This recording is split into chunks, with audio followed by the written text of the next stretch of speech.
So in this Design Wizard tutorial video, I'm going to be showing you guys how to duplicate text here in Design Wizard. So once you're into Design Wizard, what I want you to do is obviously add some text into your design. So I go to the left-hand side of your screen, go to this text icon right here to add some text. I'm just going to press on Add a Heading right here.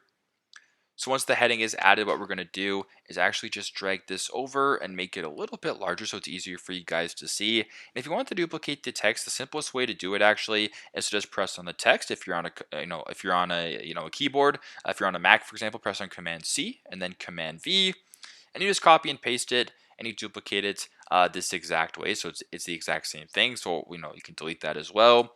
Another way you can do it also, in case you're, maybe Command C or whatever isn't working, press on the text right here.